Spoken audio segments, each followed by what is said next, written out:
Hey! Welcome back to Passionate People and Preposterous Peeves. I'm your host, Ike.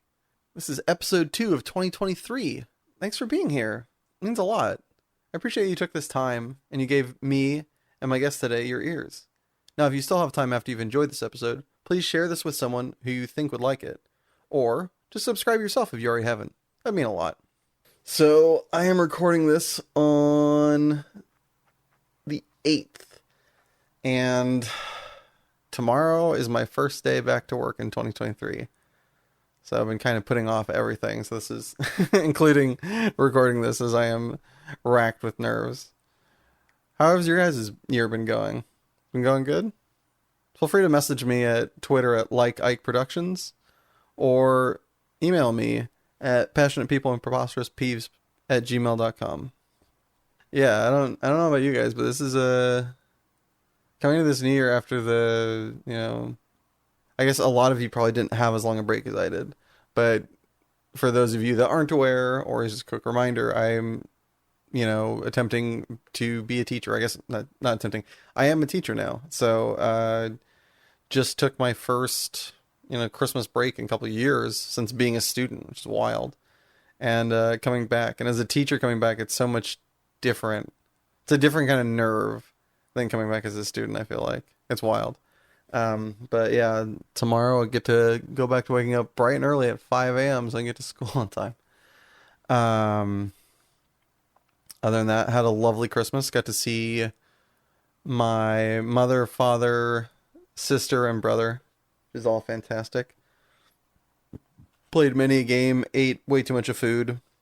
Got to bring in the New Year's with friends. Notably, as you guys heard last week, my editor, Richard Ashford. Today is coming off the heels of a very close big finish in a Magic tournament where nearly achieved, not dreams, but, the first place finish I so dearly wanted. But on to the next one, as they say. Yeah, I guess that's all that's pretty much going on with me that I can think of at the moment that's changed the last week. Or that, keeping you all abreast of. This week, you are all in for a great treat. My guest is a recommend of a friend in Doug, previous guest, as he recommended a friend of his, Gabriel Sedgemore, who I hope you enjoy listening to as much as I had fun listening to him and talking to him as well. It was a blast. So, I guess without further ado, enjoy my chat with Gabe. Hey, everybody. This week, we've got a friend of the friend recommended by our own Douglas. Thank you, Doug. I don't know anything about him, but you and I are about to together. So everybody, please clap your hands and make some noise for Gabriel SEDGEMORE!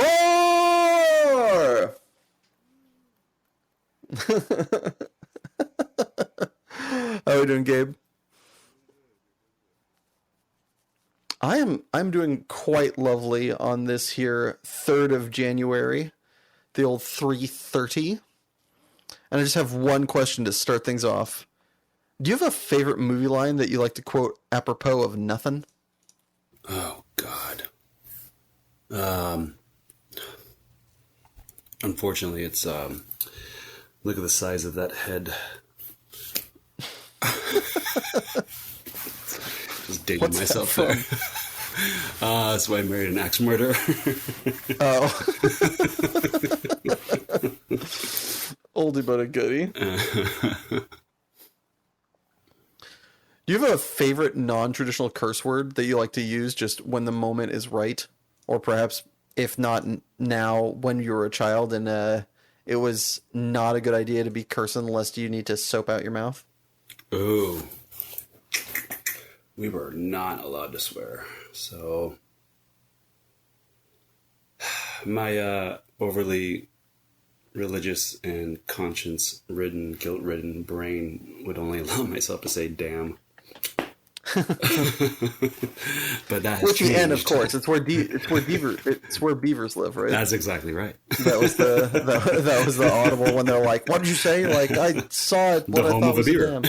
Yeah, it's the home of beaver. What else should I call it? Other than learning cursing was okay, do you have a life lesson that you wish you learned sooner? Um, I wish I would have learned the signs of depression sooner. What are those? That is sleeping, overly sleeping longer than normal. That's yeah, when you start seeing a huge shift from their normal personality into something that they're or someone that they're not. Um, just seeing little signs that they're where they're faking it. Hmm. Is this something that you first, kind of you use for yourself, or you more use for like other people? Definitely use it for myself. We were raised to kind of do checks on ourselves, see if we're going in the direction we want to be going. But I definitely use that in my with my partners and any relationships that I'm in now. Mm. Yeah, it's good to know. You can be there for Yeah, them. for sure. I guess I'm not depressed. I'm not sleeping at all these days. So, thank goodness. Well, speaking of partners, do you remember your first date movie? Oh man. Or in lieu of that, if that's taking you too far down memory lane that you can come up with an answer, what do you think makes, or what is a good example that you would recommend for a first date movie? Shoot, no movie is the best first date movie. You gotta actually talk to the person.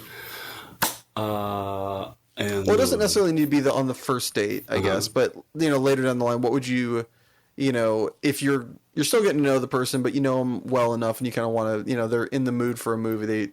They too are a cinephile, but you don't want to like bother them and ask them. They say, just choose. Like they're fine with whatever. What would you recommend in circumstances such as those? I think I'd go straight to comedy. Go to what's that handsome man's name?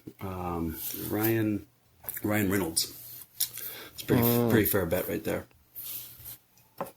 Good man. Makes a good joke and isn't hard to look at either. Mm-hmm. That's my favorite kind of humor too. More dry and sarcastic. Yeah. Don't know if it makes a good first date movie, but seeing him recently and the other guys, or the other guys? Oh yeah. Yeah, with him and Russell Crowe. It's just like, it was a lot of fun to have him be like he wasn't the stalwart, strong guy. He wasn't quick on his feet. He was just kind of the butt of most jokes and just a sad sack of a beautiful man. It was kind of nice. Oh, you're thinking Ryan Gosling. I am thinking Ryan Gosling. My apologies. Yes. Whoops. Wrong. Both cute, both Canadian. You'll have to forgive me. Easy. Yeah. Ryan Reynolds. We're talking Deadpool, which Yeah. also great first date movie. I So think it's got so. all the traipsings of love. Now that I've shown how much of a brain I have, what inanimate object would you be best friends with where it's sentient, other than the stuffed bear that's on the other end of this call? Definitely would be my motorcycle. Oh yeah, what kind of motorcycle are we rocking? These days I got a 2000 Sportster, Harley Davidson. Nice. Yeah, nice little Is 1200 that- conversion. So to kind of peel back the blinds a little bit, you were recommended to come on this podcast by our mutual acquaintance in Douglas. How is that? How you know Doug, through the motorcycling world, or how did you come to cross paths with such a fun gentleman? Such a fun gentleman. I met him at our bar. This bar on 8th and Normandy, 8th and Arolo. Fun fact, when we're nice and toasty, we like to sing Celine Dion or Meatloaf songs together for karaoke. That is a sight that needs to be seen, recorded, and put up on Patreon. So All right, let me know next time you give me a quick text before the toastiness takes you over. In such a time, I'm sure you'd be consuming of many a fried little treat. What condiment do you think were you to be put on a treat? Blue cheese is one of my favorites. But that's usually for hot wings, though. It's a condiment. It plays. Yeah. I respect that. Blue cheese dressing. What's your go-to place for hot wings in Los Angeles? Oh, man. R-Bar. Hey, man, if it's got it all, it's the place to be. Am I right?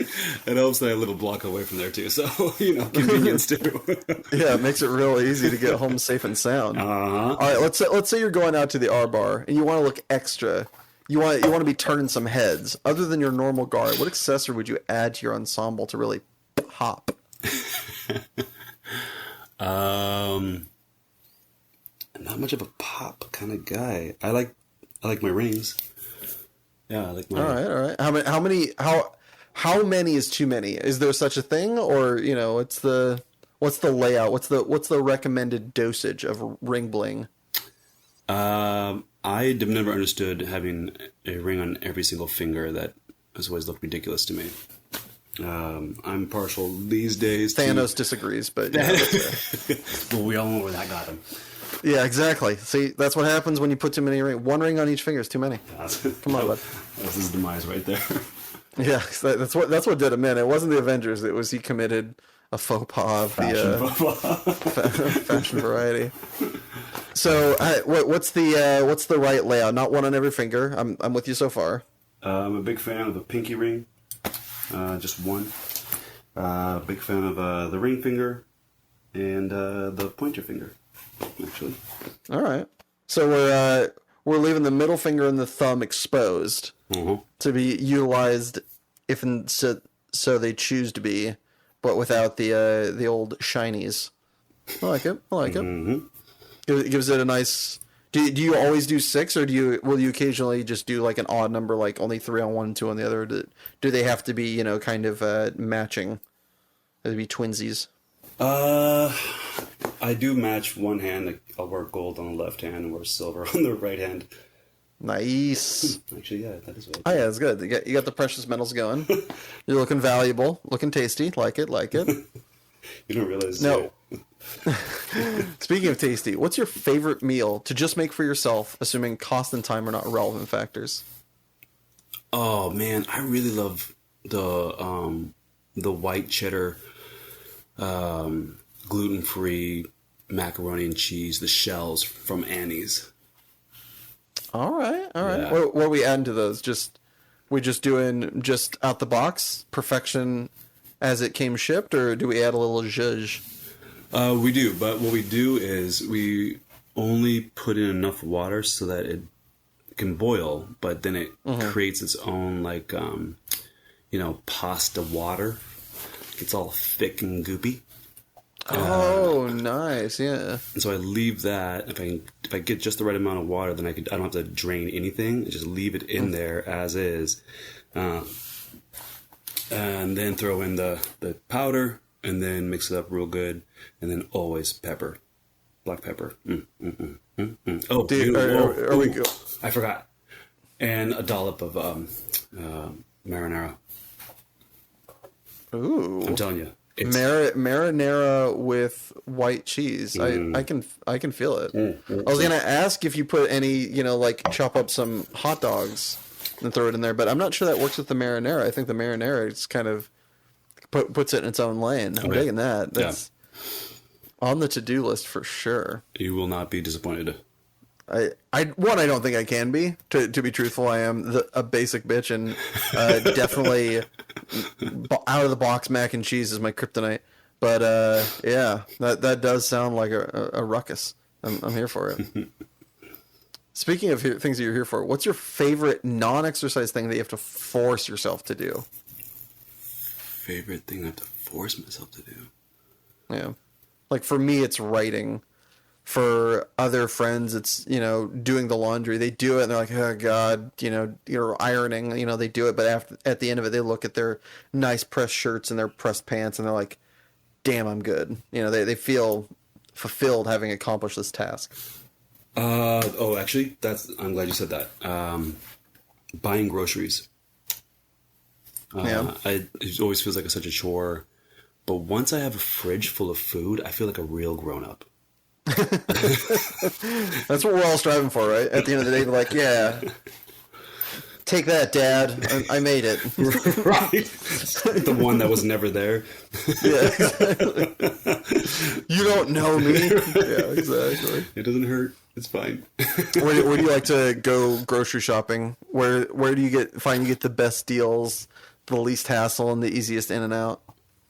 Man, because I live in LA now, it honestly, I go to the place that's most convenient. Feel that. But I do love me a Trader Joe's. I really love me a Trader Joe's. Why do they always have to be in spots that are either have little to no parking or they're like to hell and back? Right, exactly. Why nobody... I put to the test, there's nobody in LA that actually lives near a Trader Joe's. All the housing around it is just a facade. There's nobody actually that lives next to him. It's not allowed. It's a zoning thing, I swear to the Lord God, my hand on the Bible. There's nobody actually that gets to live there's one place, that's not true, there's one place, and it was, it's in Hollywood. I was thinking the same thing. There's an apartment complex on top of a Trader Joe's. Yes. But it's like $3,000 a month for like a one bedroom or something outrageous. That's exactly right. It's not fair, I tell you. The nice thing about my job is my work takes me all the way to Santa Monica, and there's a really nice, when I say nice, I mean lots of parking, easy, usually never packed, and I can get groceries there after I finish a job, and then go straight home. Yeah. That is tight. Loopholes. Well, another thing that has never happened... Who's someone you've never met, alive or dead, that you'd like to have lunch with? Alive or dead? Oh, God. Well, not to get too emotional on you, but... Hit me. I would like to meet my dad once. That'd be nice. Mm-hmm. Pick his brain. When and how did he not enter your life? He was never around. Yeah. It was just the mom, the brother, and I. So is he like a question mark, or do you have a name? Do you have a face to were you to go hunting? Yeah, have a name, have a face. But honestly, I'm not even sure if he's still alive. He'd be maybe in his 70s by now. So, no. What would you want to say to him? Other than the obvious, what the fuck? But, are there any kind of, odd questions that you'd want to, ask your dad? You know what I really want is to just hang out and see if all my weird stuff is his weird stuff. You just make him some mac and cheese. They're like, huh? Yeah, marinara? Right? Yeah. My family's always just show him the rings on it. You look at his knuckles, you're like, I knew it. Right. It's genetic. Immediately look at his left hand. Aha. Yeah. You are my father. My family's always said I'm the oddball. And I'm not like the rest of them, so I've always wondered if that meant that I was more like him. Yeah. Do you have a life hack you'd like to share with the class to improve their daily living? Other than to, put the right amount of water in with the mac and cheese? I really I guess it's a habit now. I like to clean a little bit as I go every day. I'm washing my hands and then I'll be I'll just wipe the sill real quick. Just little by little so that when it does come down to a cleaning day, it's way easier. Yeah. Actually, that way it. All right, here's a life hack for anybody who's dating and just getting to know someone. And this is gross, but when you use the bathroom, you go number 2. Unless it's streak free, you make sure that toilet looks clean before you leave that bathroom. Mm-hmm. Don't be leaving streaks in someone else's toilet. Fact. Don't be leaving streaks. The only streak you want to be living is a clean streak. Hey! I don't know. I don't know if that actually makes sense, but that's a funny line. Like that. It's a winning streak. Exactly. Who would you want to play you in a movie of your life? You can choose like the time frame of your life and the time frame of the actor's life. Who's portraying it? Oh, whoa.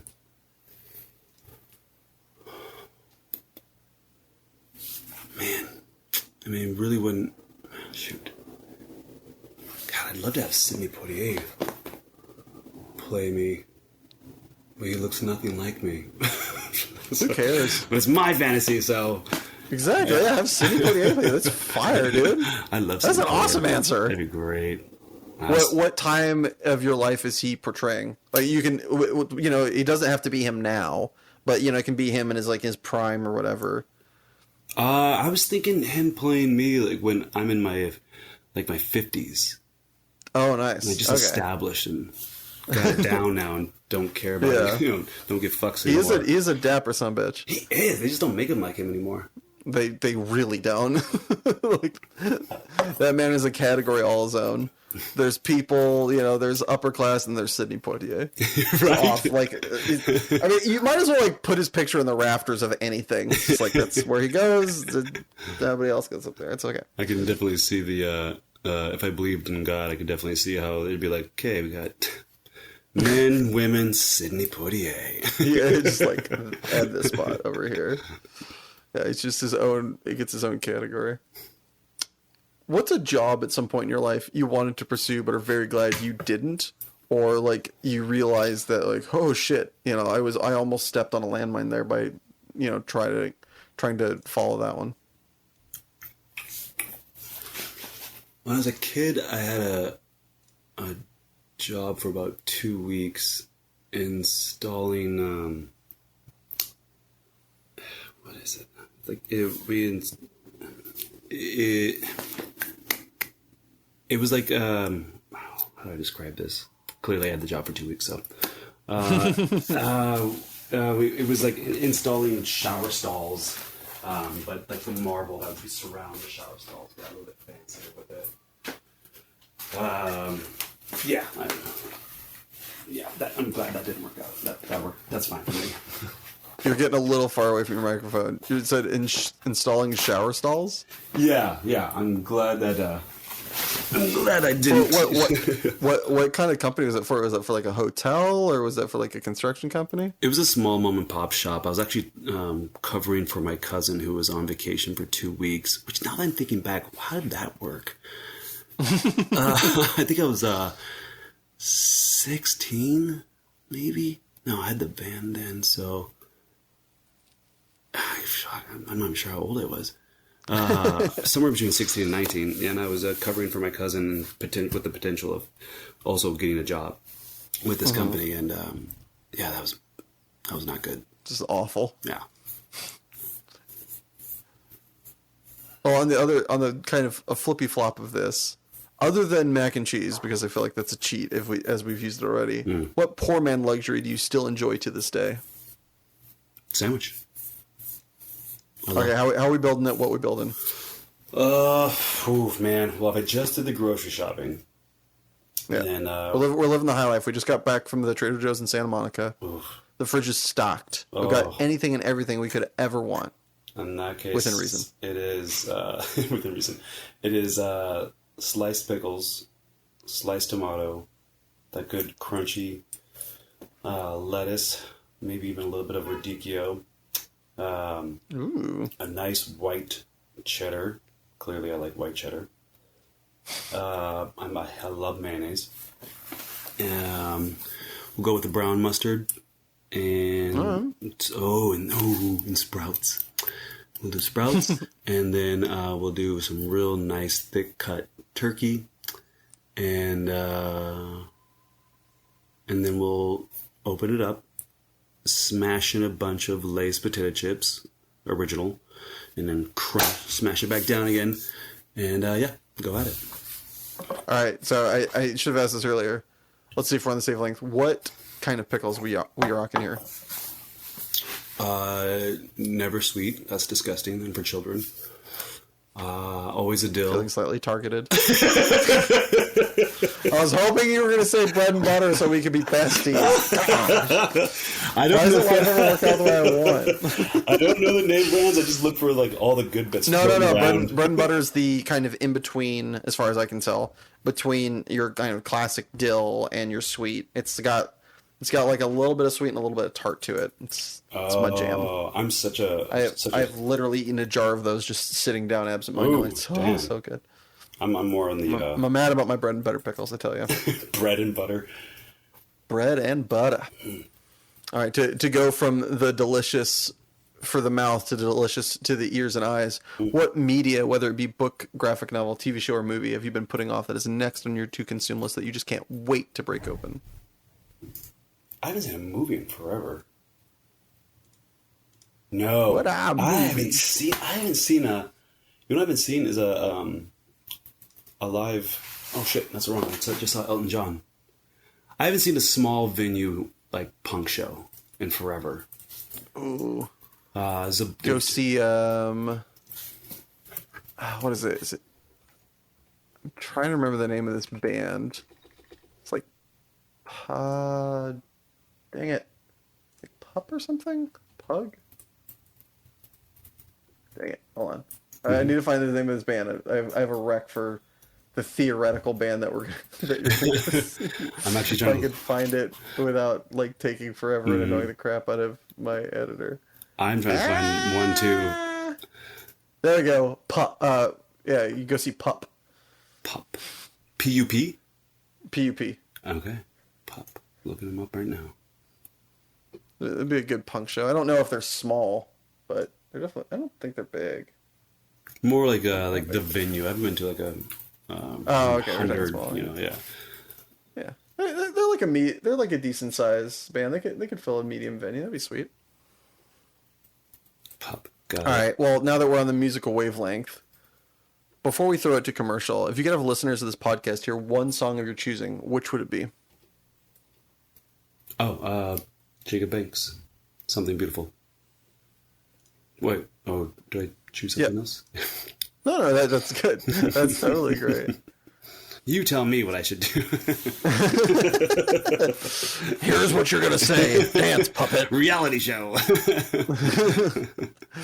No, the directors don't like that one. We're gonna throw it around the writers' room. The demographics. All right. With that, we're going to throw it to our first break. Feel free to stick around and enjoy this totally real commercial, or take a minute to enjoy Something Beautiful by Jacob Banks. Or if you really wanted to hear a song from a previous episode, check out the playlist on Spotify, Passionate People and Preposterous Peeps podcast, Song Rex. It's a long title, I know. Don't worry, there's a link in the description. Either way, see you in a jiffy. Do you need 100 pounds of butter? Come on down to Company Street Company. What if I need 30 gallons of olive oil? Come on down to Company Street Company. But what if I just want one flatless bird roasted for a reasonable price? Come on down to Company Street Company. Okay, but... Just come on down to Company Street Company. We have everything for a better price. Free snacks, and employees who don't want to kill themselves. Or you, because we treat them like fucking human beings. Yeah, but... Yup. Just get your ass down to Company Street Company, where the only sketchy thing we've ever done is enable frozen orange juice hoarders. Welcome back, folks. So, Gabriel, what is your passion that you've brought with you today? What I have brought today is I am a window cleaner. I'm a third generation window cleaner. My grandfather started it. Or rather, his older brother started it. And then he taught his kids, and those kids taught me and their kids. My brother actually owns the family. He's the sole owner operator of the family business that we have up in Seattle. And that's so awesome. Yeah, and I started one down here, much smaller scale. So was this on your? Am I correct in assuming that it's on your mom's side? Yes, you are very correct. Okay. Yeah. Yeah. So it went from grandpa to mom, or did it like go to uncle to you? Was there like a bit of a triangulation, or was it like direct descendant? Well, yeah, actually, both. It went from grandfather to is my mom is the eldest of three boys, so all four kids were taught how to clean windows. Well, actually, first they were taught how to build boats, and then they were taught how to and then use a toilet, and then do windows. When you're building a boat, you can just shit anywhere. You're on a dock. It's basically a huge toilet. Actually, that's how there's water right there. You don't have to flush. It's a toilet. You're that kid that just stalls in the middle of the pool and then continues to swim along. Hey, if nobody notices, nobody's damaged. What's the harm? What's the foul? Am I right? A tree poops in a forest. That's my next album. A tree poops in a forest. Does anybody smell it? Pretty good. I'm writing that down. Smart man. So your grandpa teaches your mom and her brothers. Do they then create companies and you kind of went from there, or were they just doing it as like a family? You know, you moved along and kind of, you know, in your generation, there's a lot more movement and you ended up somewhere and just started doing it. How does that, how did that kind of transpire? All the kids, my mom and the uncles, they all had their own separate businesses. Where SEDGEMOREs are kind of independent that way. We're an industrious type. Yeah. There's dirt behind our ears. So my mom had her own route. We call them, it's like a paper route, but a window cleaning route. And my uncle's... I'm starting to lose you. Oh, shit. I gotta stop walking away. Damn it. Sorry. I walk and talk. You can walk with the computer. Right. No, it's too heavy. Just walk around like a server. Just hold it. Right. My second passion. So my mom had her own business and my three uncles had their own separate businesses. And then when my brother, when we both were twins, when we were 16, my mom actually sold her window cleaning route to my brother. And so he was working full time. This sounds like child labor laws now, but This is different time back then. He was working full time for himself and for my uncle, or for our Uncle Jeff. And then at one point, the Uncle Greg, Uncle Jeff, and my brother joined all together, and now it became a family business. And then I joined the business when I was 22, because I thought I was going to get married, and I needed a good job, and didn't get married, kept the job, and basically was getting groomed and trained to take over the family business one day with my brother. Sweet. So you started doing this when you were 16, or was it even earlier than that? Earlier. I have memories of, there's an area, I grew up in Seattle, Washington. There's a place called the Pike Place Market. Yeah. I have very strong memories of going to work with my mom, and I was so little that the 5-gallon bucket that we used for work, I had to carry it with two hands, and the water would slosh up onto my side.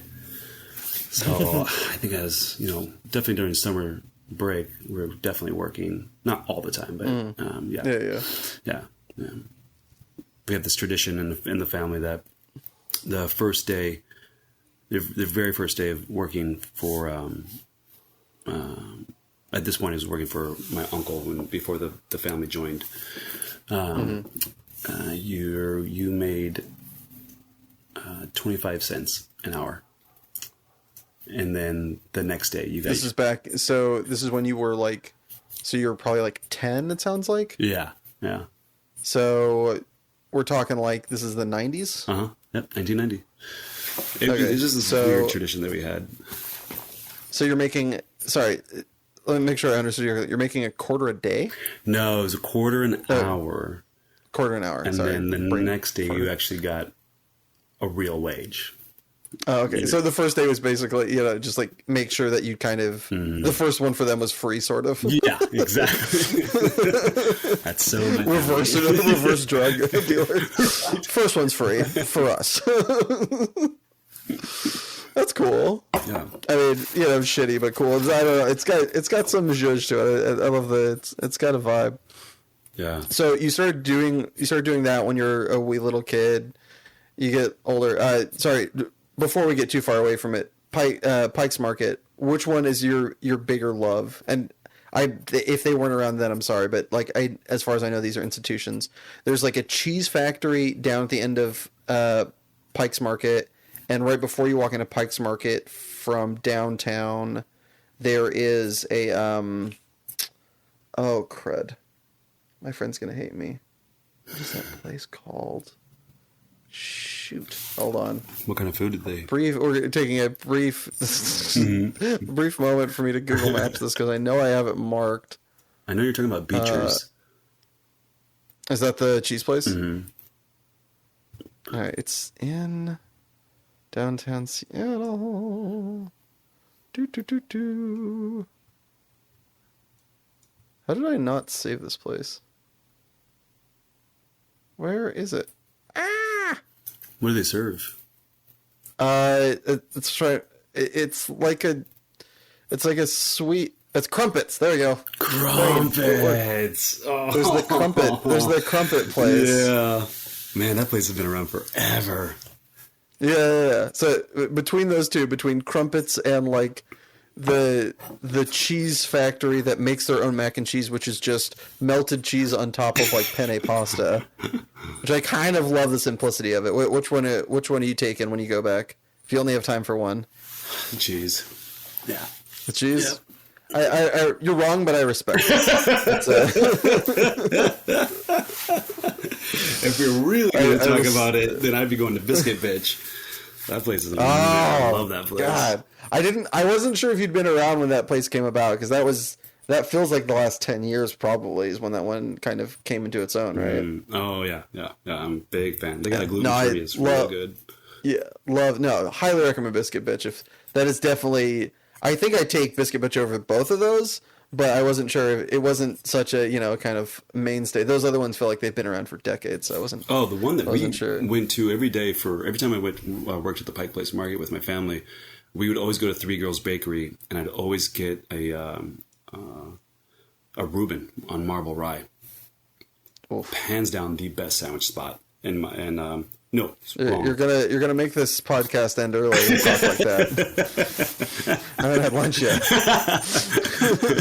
Ooh, it's either that place or you go towards Soto and go to a place called Salumi. Usually there's a line, but it's completely worth it. It's like, oh my God, it's the best fucking sandwich spot in Seattle. It feels like you're walking into a New York deli. It's amazing. It's on Occidental, right? Mm-hmm. It's down by okay. Yeah, it's just south of Pike's Place Market. Mm-hmm. Okay. Yeah, you gotta go through Pioneer Square. And safe. I don't know it because I know the area. I know it because I'm on Google Maps right now. Locking that in for the next time I'm up visiting family. Smart man. So you start off to take it back to your passion of window cleaning. You start off doing this as a kid. You end up, you're working as a family business. When do you come down to LA? I moved here 5 years ago. Okay. Yeah. So is that when you started your own company was then, or did you start it up in a different area and then it kind of came with you to Los Angeles? No. I quit the family business, sold our house, moved down to LA, and had way too much time on my hands. What's a boy to do? And I was just kind of farting around and having fun, and realized I needed to do something. So I I did what I know how to do best. I just That's awesome. started a business. Actually, I just went to the customers. My business started in Highland Park, and I just talked to the people that I was always eating at, like the place I was already eating at or buying stuff from. So I already had a relationship with them. Yeah. Like, how about instead of paying you for the sandwich, I clean your window? Mm-hmm. So what all gear, obviously, when you started as a kid, you had bucket, water, and then some other accoutrement.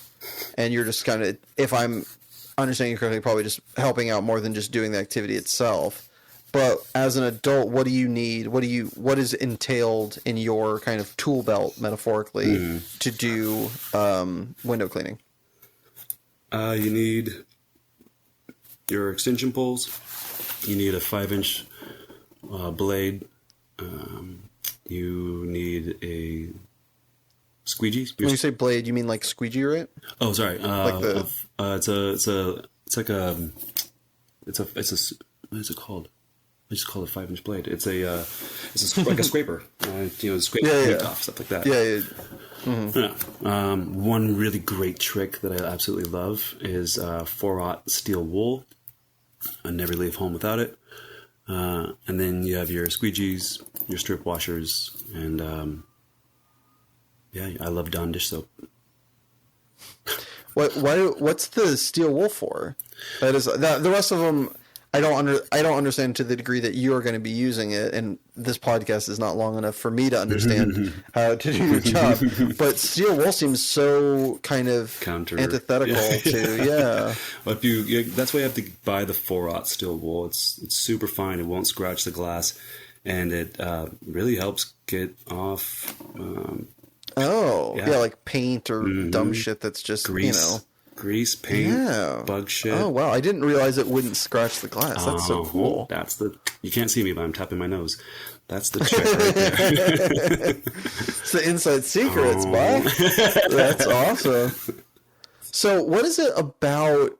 Because for a lot of people, and I mean no disrespect to your profession and your passion, but for a lot of people, the idea of cleaning glass for themselves, or even doing it as a pickup job if they were in like school or something like that, it would be kind of like it'd be like kind of doldrum. It'd be this work that they're doing to get paid, or because it needs to be done. It'd almost be seen as lesser. What about it brings happiness to your eyes? Just because you grew up doing it and reminds you of family? Is there honestly, that's a big part of it. I'm proud of my family heritage. I'm proud of the work ethic that we have and what was taught, and then there's just an instant gratification that comes with cleaning windows. It's like pressure washing, to me, like right, like the amount of time. I totally can see the. I cannot tell you how many times people have come up to me and said, "Hey, you should do a TikTok, like the MSMR, like they just like seeing the sudsy window go from suds to clean, and like something about like the squeegee strokes, and we call it fanning, when you like move the squeegee from left to right all the way down. I've literally caught people staring at me. I can see their reflection behind me, like just watching. And then I've had people come up to me and say, "Hey, I saw you, or we saw you last week. You're working with that one guy, training him.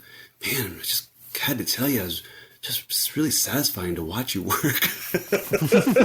And I'm like, okay. Thanks. But do you have multiple people under your play, or is it predominantly just you doing the whole entire thing? It is just me, but there's a new buddy of mine that turns out he's a quick learner, really great guy, and he's helped take some of the stress off here and there. Yeah. How many hours a week is this? Like, are we talking 6? Are we talking 4? Are we talking 20? How many windows do you think you do a week? Or like, what would you say the amount of? How would you even? Yeah. How do you bill windows? Do you do it by like square inch?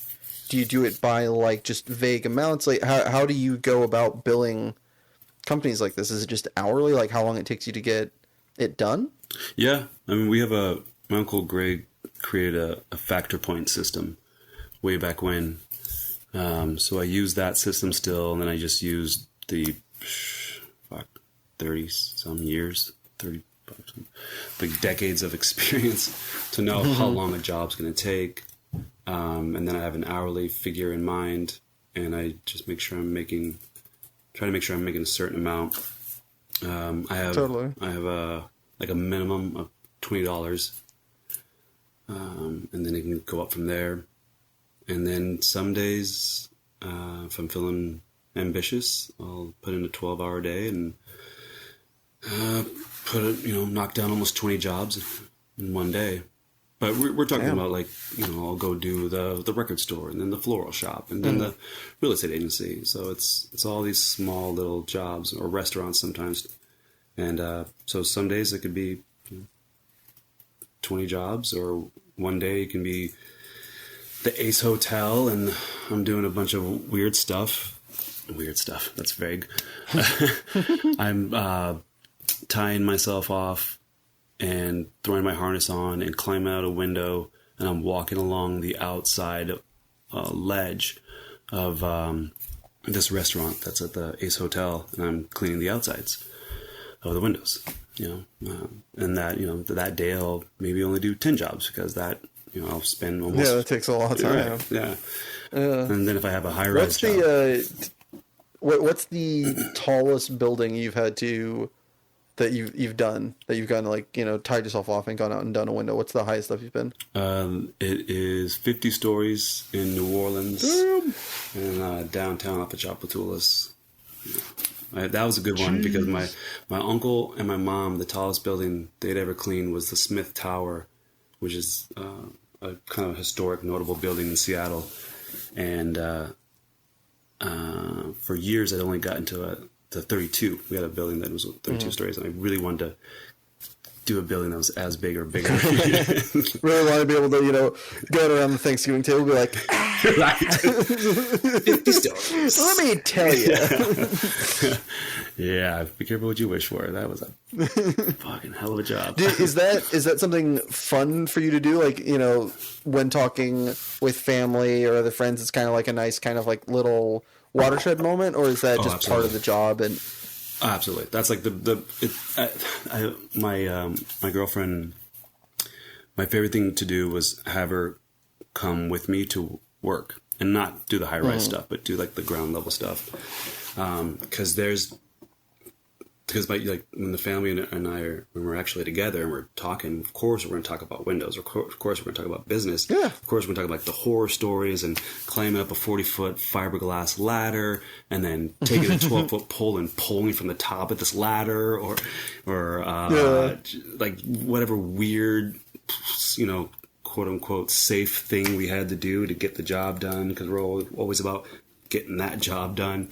And yeah, it's definitely a water cooler moment where we can all understand where we're coming from. So like my favorite, so to have my girlfriend come and work with me and just get a glimpse of what I do, it's nice. Like her understanding where I'm coming from.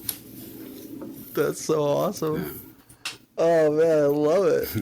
What is your favorite story that has come up at family gatherings in regards to work, whether it be yours or a family member's? Is there like a one that can't be beat? It kind of got retired. That the story gets written on a placard, like, okay, Grandpa, you've told it enough times. Like, you're not allowed to bring that one up to like one up us. We you lived your whole entire life doing this. It's not fair. Just put it up there. Or there's always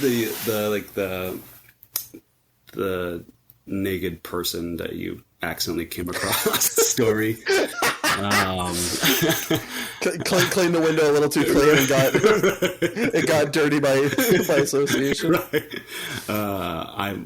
I have the story where a man was trying to proposition me to come inside to his hotel room. And you're just up there like a belt on, just like cleaning. He's just like, hanging like 20 stories in the air, and he's like, "Come on in here," and I'm like, "I can't." Beckoning you in, you're like, "Bro, now's not the time." But I will say one of my favorites is July 4th weekend. Man, probably like a good 9 years ago. This gal came up to me. I'm at the Pike Place Market. I'm rappelling off of off of Western Ave. There's this bar called Lowell's, and that's the top of the building. Then it goes down from there. So I'm rappelling, and it seemed to catch the attention of this nice young lady who was clearly been drinking, and she decided to flash me, which was not bad. But the funny part was, like, the way rappelling works, you start from the top, you work your way down, you go take the elevator up, go back onto the roof, reset your ropes, and then drop over again. So I do that, reset, drop over, and then there she is again. And was very wonderful again. And then I go down, come back up, reset my lines, and I get down to the restaurant, and she has four other women lined up right next to her, waiting for me to come down. And I'm like, ooh, ladies, no, because it's a restaurant, it's a business, and I'm at work. I got to be professional. I'm like, ooh, I don't think this is a good idea. And the ladies were standing a bit further back from the window, and the window that I was cleaning, there was these two gentlemen at a table with the window open because it was a nice sunny day.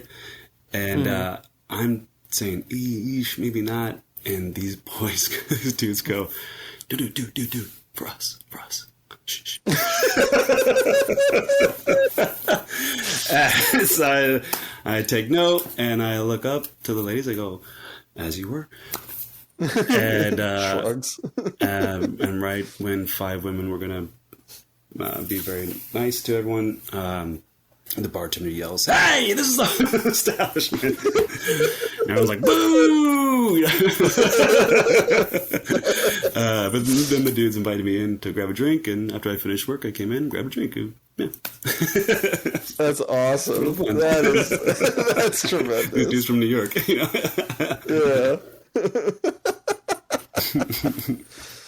What would you say is the biggest misconception about window cleaning by the wider world? Other than it's just, oh yeah, okay. Especially when it comes to high-rise window cleaning, the amount of times people have asked me, "Hey, so," and they'll watch me rappel down, and the common question is, "So, how do you get back up? Do you climb back up?" And I go, "Well, there's this thing called an elevator. Takes all the hard work out of it." Yeah, it's like, why would I work that hard when I can just Yeah. Yeah, it's like if you showed a Neanderthal like skiing, they're like, so you climb the mountain afterwards? You're like, no, there's this thing called a ski lift. It's like, why would I? Literally right next to you. Why would I do that? Yeah. That and probably because I'm from Seattle, you can't clean windows in the rain.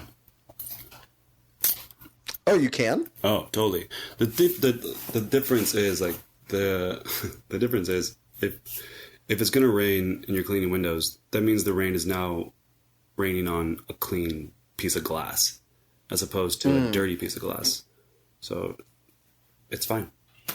It's just... Do you use... This is, again, going to be a foolish question from an idiot. Do you use a different kind of soap or a different kind of like lacquer or anything like that when cleaning in an area that's going to receive a lot of rain so as to kind of temper the glass for rain so maybe it doesn't stick as much? Or is it just the same process wherever you go? Yeah, I get actually, that's a really good question because, they have that Rain X for your windshield. I definitely some people in the business have tried maybe putting some of that in their water to see what happens, and the business is constantly it sounds so funny to say this now that I'm saying it out loud. The business is constantly evolving. Like you're always finding better ways to do something. So yeah, if you could find a way to put some Rain X on the window so that it did sheet right off, yeah, but it just doesn't work.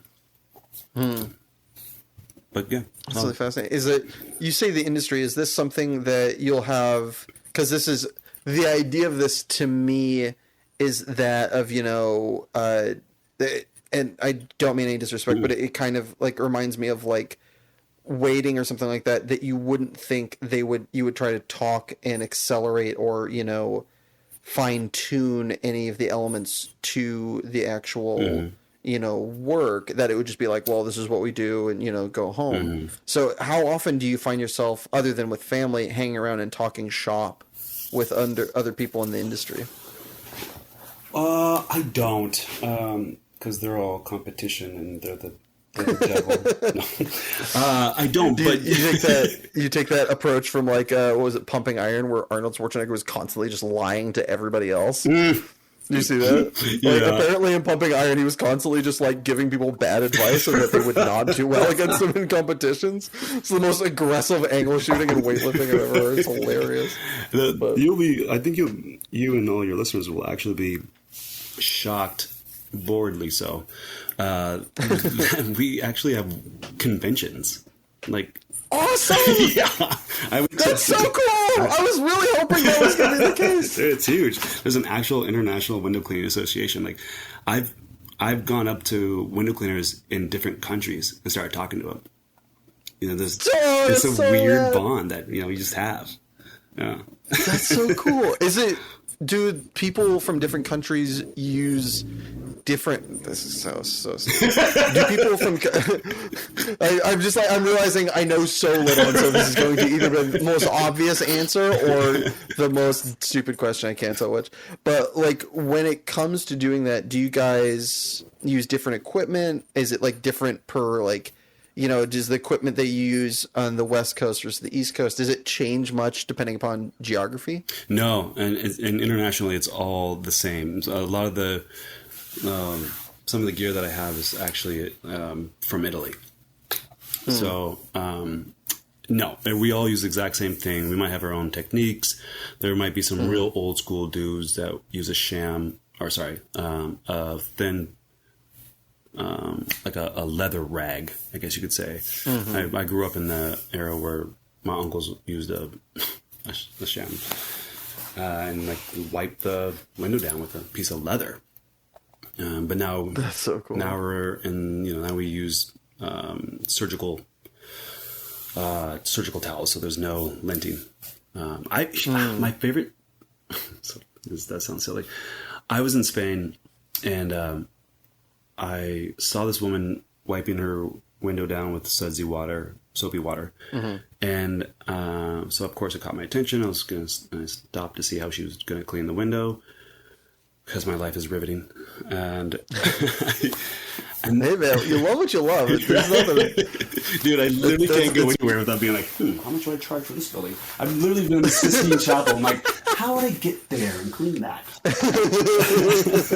But I saw this lady, and she pulled out newspaper and she started wiping the window down with newspaper. I never, in all the decades and all the family experience, I just never heard of that. And that's the way. Very funny side note. That's the way my dad taught me how to clean mirrors. It's the best way because it doesn't leave a streak. It's amazing. Yeah, it's literally the best. I don't know why. I don't know what it is about the paper, right? The printer, but the ink doesn't rub off, and if you do it in concentric circles, it leaves it like perfectly. Yeah, it's wild. I've actually told my clients, "Hey, if they ask for advice, I'm like, just get a piece of newspaper." Yeah. Easy breezy. Yeah, it's weird that there was and at these conventions, it's kind of like Toyland because there's all these new gadgets that come out, and they're trying to find ways to like keep the squeegee on the pole, and so window cleaning talk. So like you can start from the top of a window and squeegee and go all the way down to the sill, but if the window ends at the ground level, then you can't because the angle of the squeegee it doesn't work, and it's just you have to go down to I can get it down to like maybe the last 10 inches, but then sometimes you have to take the squeegee off and finish off the window. But there's this dude one year who came up with this wiggly like pole. The way it bent, it allowed you to go from top to bottom without stopping. It was because you could still apply enough like pressure and friction. Yeah. That's so there's cool. there's a huge so silly. There was a huge group of like us just gawking and be like, oh, well, I want to try it. No, I want to try it. You know, there's even it's like kids at a toy store. It's so awesome. Totally. Well, I had one of my clients ask me the other day because he has his own squeegee and strip washer, and he'll take care of the mirrors at he has a dance school in Highland Park, and he's a bit OCD like me, and I was talking to him the other day. Sometimes I dog sit for him. We've become friends since I've started cleaning their windows, and they have the best dog ever. So it's super fun to be there. So he was talking to me the other day and asking if I could dog sit, and also brought up. He randomly goes, "Hey, Gabe, I just want to ask you this question. How good of a day is it when you put a brand new rubber in your squeegee?" And I went, "Man, it's like fucking butter. It feels so damn good." And when I put that fresh rubber on that soapy window, the way it glides. Every time it gets me. Like, That's so dope, though. That's so good. Like the first smoke of the day.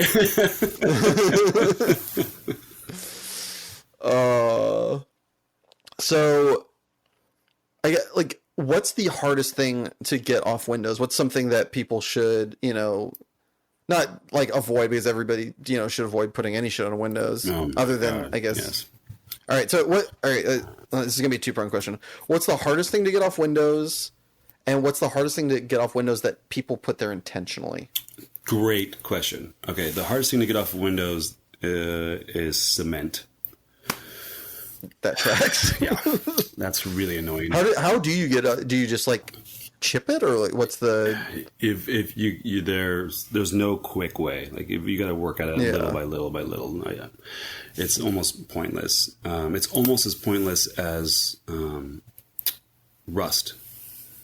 But that's absolutely, you cannot get that off. So it just stays there. My biggest pet peeve is, so how we just went through the pandemic, and there was all the signs that had to be put up. Tape. It's so fucking annoying. And if you have, I don't know, 10, 20 goddamn posters, and they're all taped, and everyone thinks that they need to tape that thing like there's going to be a goddamn typhoon coming through, or a hurricane coming through. Like, oh God. This sounds so finicky, but the amount of times I've gone up to clients, I'm like, I'm not trying to, I'd say it very respectful. I'm like, teach them how to put tape, how to tape their poster up to make my life easy. So for those out there who are hearing this, how should they tape their poster? This is to a window exterior, I'm assuming. So how should they tape it as to not be, vex somebody in your position? One piece of tape right in the middle, only at the top. That's it. And if you... Okay, so like the wind can get under it and like blow it around a little bit, it'll stay there. It's not. Everything's on the inside. There is no wind. Oh, okay. So yeah, they're putting... Right? I was doing this from the outside, and I was like, but then the wind can blow it, and then they can't see anything. Yeah. Yeah, I use tape from the inside. Duh. Yeah. Okay, yeah. But yeah, you have people on the inside taping like each corner as if like a bluster's going to come in and like rip it away. And they tape it diagonal over the corners. On all four corners. Sounds so silly coming out of my mouth because I've been like, who cares? No, it makes absolute sense. Yeah, but I understand. Yeah, like it makes sense where they're coming from, but not because it's logical, but because it's just like it's need to do it. It just like follows. Yeah. They're thinking about, okay, how do I make sure I don't have to deal with this again? Not like what is the easiest way to go about this. This is going to sound so petty. I was at this one job, and they're infamous for having tons of posters and like if you want to play the guitar, notices. I lost my dog. Yeah. Just tons of them.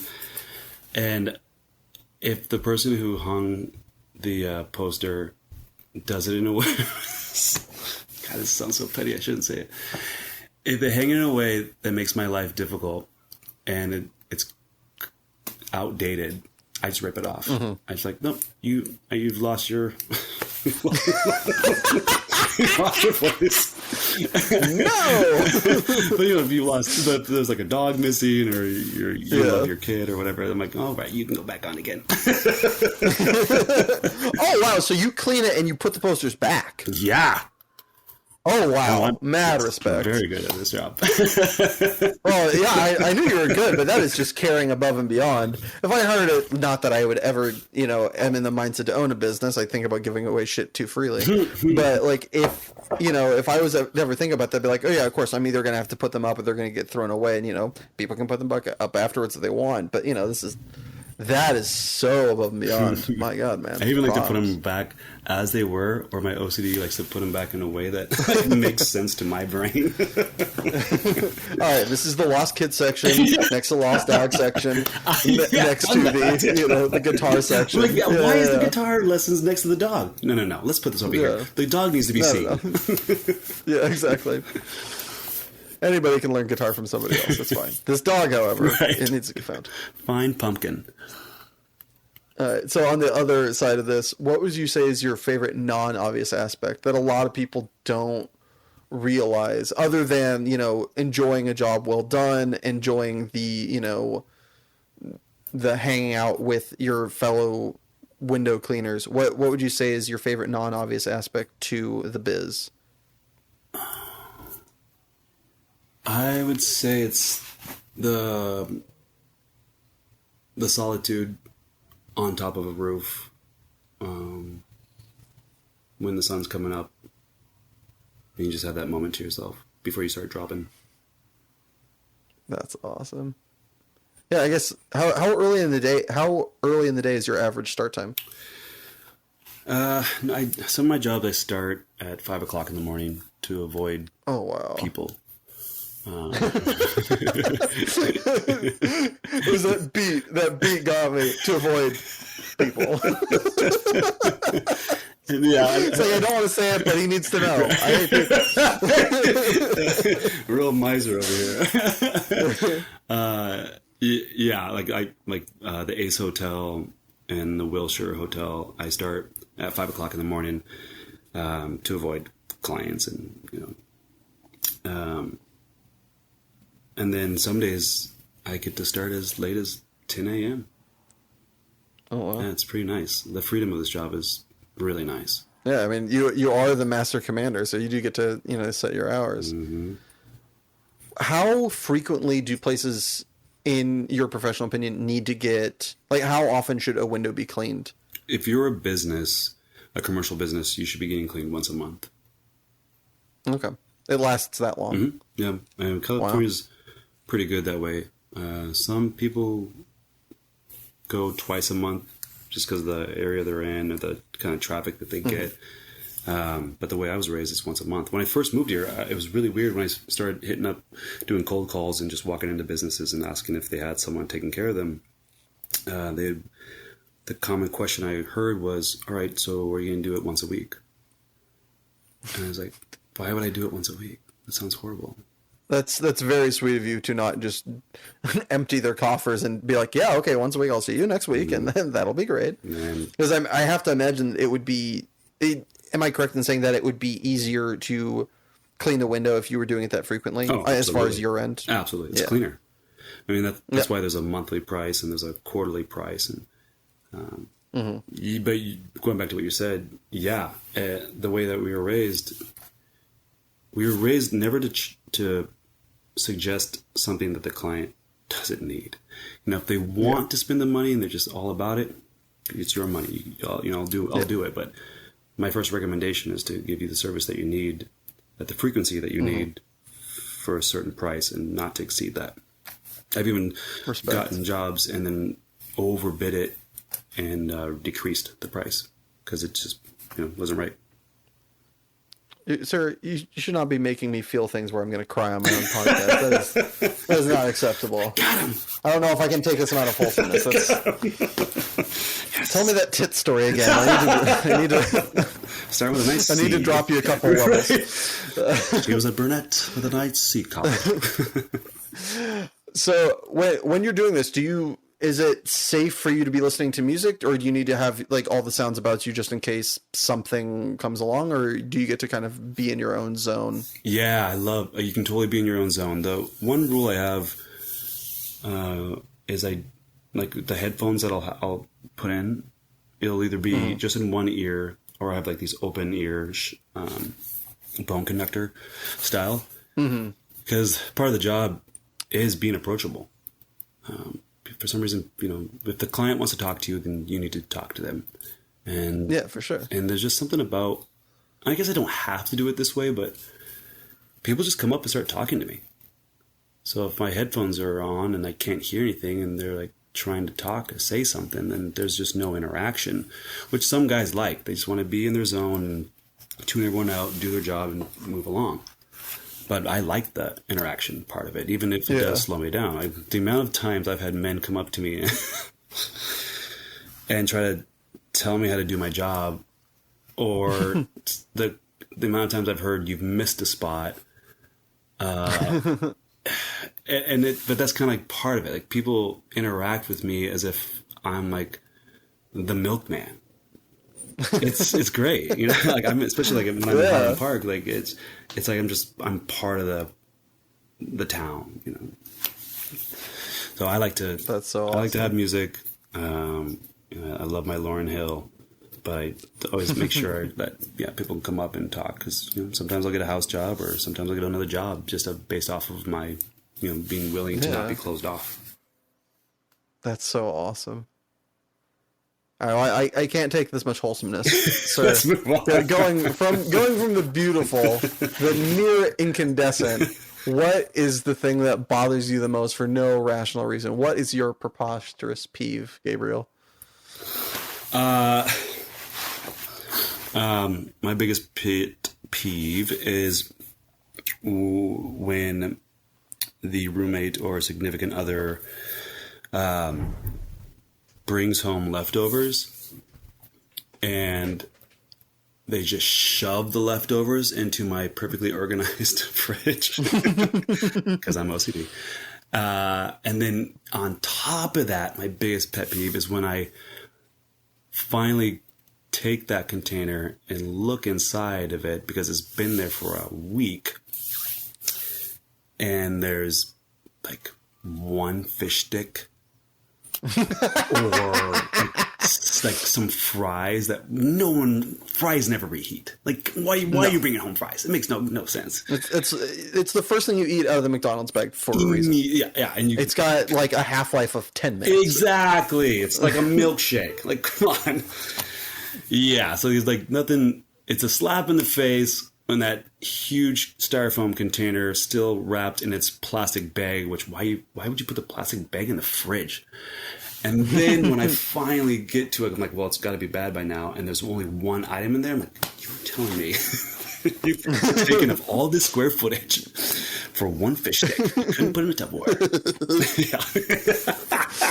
Oh, God. It would be like a box set for Chinatown that was like a China cabinet. You're like, it's one movie. It doesn't need to take up the whole entire left wall. Exactly.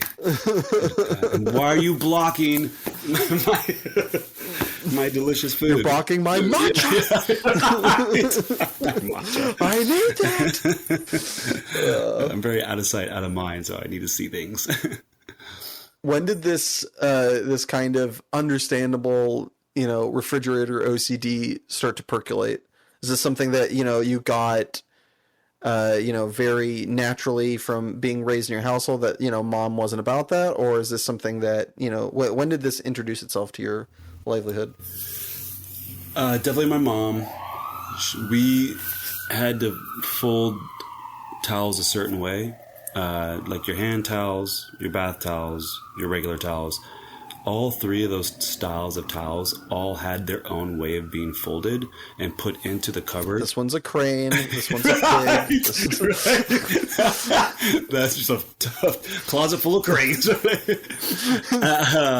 that also worked with like the fridge, and like things were just, I didn't realize it until I had my first roommate, and they did things not like I did. They didn't do it the right way. That's The what right way is the right way. That's right. I'm going to tell my it's mom. the Sedgemore way or nothing. Till this day, we have this rule: like you are not allowed to put a dish in the sink without rinsing it. And to this day, like if I'm a guest at someone's home for dinner, I'll go in and I'll rinse my plate, and they'll be like, "Oh no, don't worry about that." I'm like, "No, Mama Sedgemore's going to come around the corner if I don't, if I don't rinse this damn plate." So no, I'm not doing it for you. I'm doing it for me. It's about survival. That and putting the toilet seat down. Oof. Oh yeah. When do you have a story when this shone the brightest, where you got into like a row, or when the whole entire fridge needed to be like reset, perhaps because of this nonsense? What does it say about me that there actually is? It says that I picked the right desk, and you are in the right place, sir. That's what it says. Yeah, moving here, like it was. Yeah, moving here, living in LA with my current roommate, who I love to death, and we've been friends for over 10 years. We just have two completely different ways of doing things. It's pretty much like, oh shoot, I just lost the name. The Odd Couple. I'm not sure if I'm Walter Matthau. Actually, I'm not Walter Matthau. I know for a fact I'm not. You're Jack Lemmon exactly. For sure. Yeah. I've literally have opened the fridge, and a wave of anxiety and a slight meltdown happens all at the same time. And then I take everything out, put it back as it should be. And then the contentment, the insane contentment. The world has been brought to peace. Yeah. Everything's fine now. Everything's fine. Yeah. The world may begin to spin again. Oh my goodness. And with that fantastic image, we're going to head to our second ad break. But don't go anywhere, because when we get back, Gabe is going to enter the lightning round. Yes. Do you ever find yourself doing a mundane activity with nothing to keep you from gouging your eyes out or sticking a pencil through one ear and out the other? Uh-huh. Well, then perhaps I could introduce you to music. Music comes in a variety of different types, flavors, and colors. Theorists say that it's the best thing to introduce to your life since food. So go out and get some and make your life just a little bit more bearable. And we're back. Gabe, are you ready to enter lightning round? The lightning round? The lightning round. Yes, I am. All right. Buckle your seatbelts up and keep your arms inside the ride at all times. Gabe, is there a price for you to give up your passion forever? Yeah. Oh, yeah, there is. You kidding me? Yeah. Let's just do a nice round 10 million, please. Sounds good. I'll take what he's having. Yeah. Make the food or do the dishes? Oh. Make the food. Did you ever cheat on a test in school? Never. Are you out of touch, or is it the children who are wrong?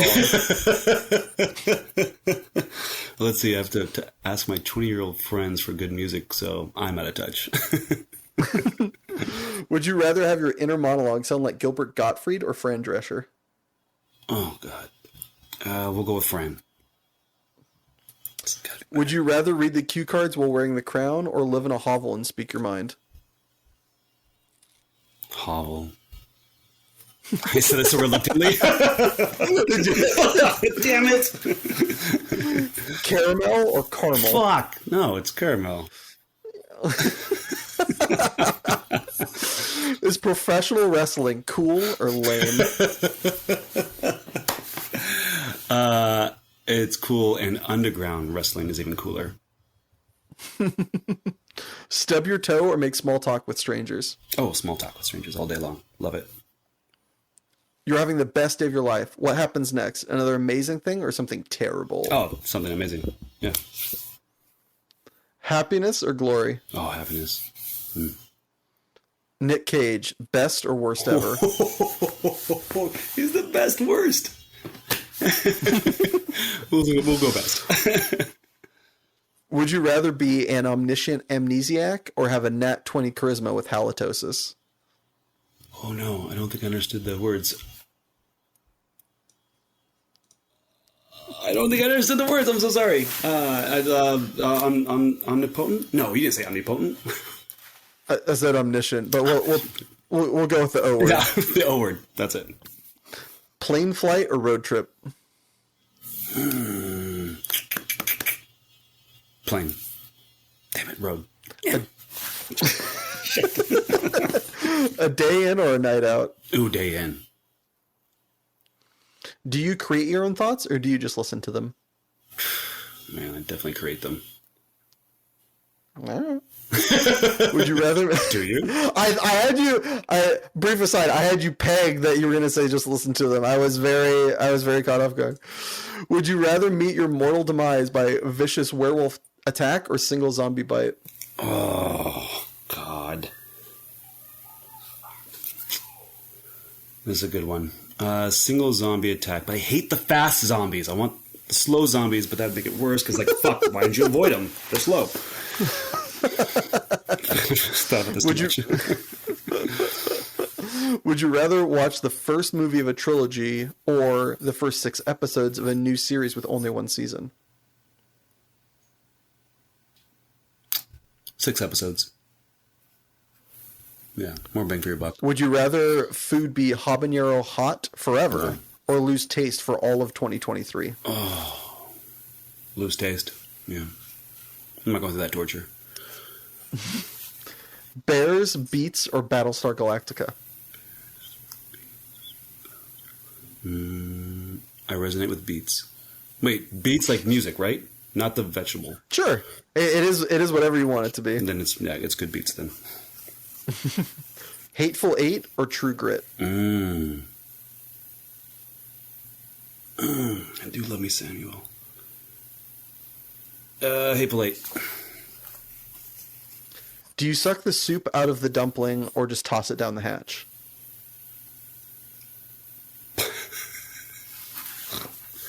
Let's suck that soup out. Would you rather your real life was a dream or your dreams were your real life? Real life was a dream. Could you eat 37 of your favorite food for $5,000 in a 1-hour time limit? Mac and cheese? Dumplings. The answer is yes. Well, congratulations. You've survived the lightning round. Barely singed. Now, for your reward, brave traveler, what lightning round question would you like to ask me and in turn be asked of future guests? Holidays with the in-laws or working a double at your least favorite job ever? Oh, my least favorite? Yeah, switch you don't like these holiday with the in-laws. I mean, at the end of the day, you're still not working, so it's got to be good. I respect that. I get that. What about you? Man, I just did that, so I'd work that double.